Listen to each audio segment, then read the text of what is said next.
Good morning, everyone. Joe here, SportsGrid. Let's have a college football cup of Joe. Yes, it is a game day, week 4. Great games on this Saturday, and I've got a whole bunch of them circled. Now, remember, I am live on the grid today with Scott Wetzel, 3:30 Eastern to 7 p.m. Super excited to jump into these games live and preview the games coming up later tonight, so make sure you join us. But as for now, I've got a handful of things I'm liking for you guys. The first one, of course, I have circled my Buckeyes. They're a large favorite, almost a 40-point favorite here at home versus Marshall. Now, they deserve to be the favorite. Don't get me wrong, but I hate laying all of those points. Marshall is coming off a bye, so I do think they have a couple tricks up their sleeves. You look at their running back here, A.J. Turner, and I do think he has a solid day on the ground. Yes, the defense here of Ohio State is strong, but we look at Marshall, they can't really get things moving through the air, especially against Ohio State. So I see them turning to a heavy run game in this one, trying to eat up that time of possession.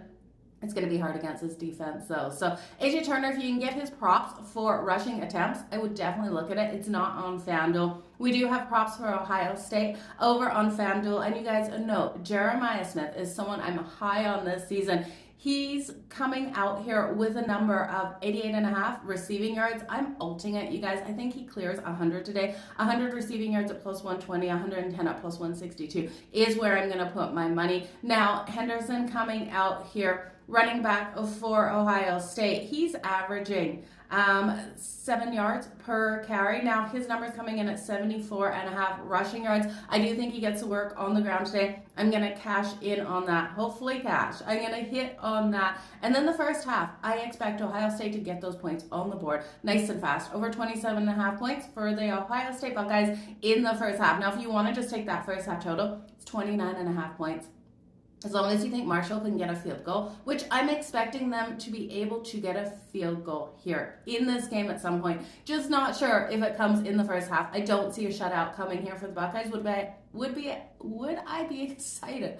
Wow, more coffee is needed. I'd be super excited to see the shutout, but I just don't think it's happening. Okay. The rest. Let's see what else I'm looking at. Georgia Tech versus Louisville. I'm taking Georgia Tech. Now, this line has moved. It was plus 10 as of last night. It's now plus 9.5. I think Georgia Tech has every ability, though, to come out and cover this spread with the points. They're 11-2 against the spread. As an underdog, I like them in this position. And as a double-digit underdog, they've been strong, and they've been able to get like 5 straight-up wins as a dog over the course of those stats as well. So I am pretty confident here in Georgia Tech in covering. Now, Arizona State versus Texas Tech. I'm not sure why Texas Tech is a favorite in this one. Arizona State, 3.5-point dog.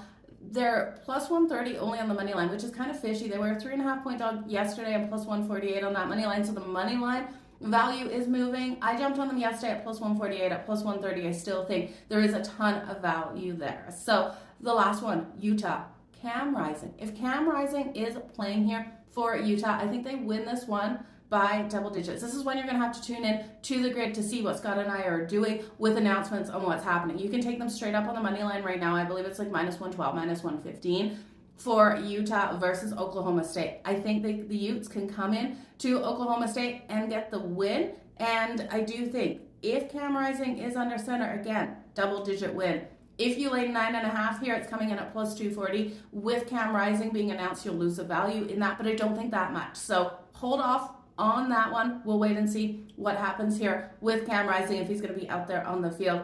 But this was a finger injury from a water cooler. Yeah, finger injury from a water cooler, right? Doesn't make sense. How does a football player get hurt by a water cooler? I don't know. You guys, all the best in all of your bets. Thanks for joining me for a college football cup of Joe. Remember, live on the grid, 3:30 to 7 p.m. Eastern, and tomorrow, 4:20 to 8 p.m. Eastern. You guys, thanks for joining me. Cheers.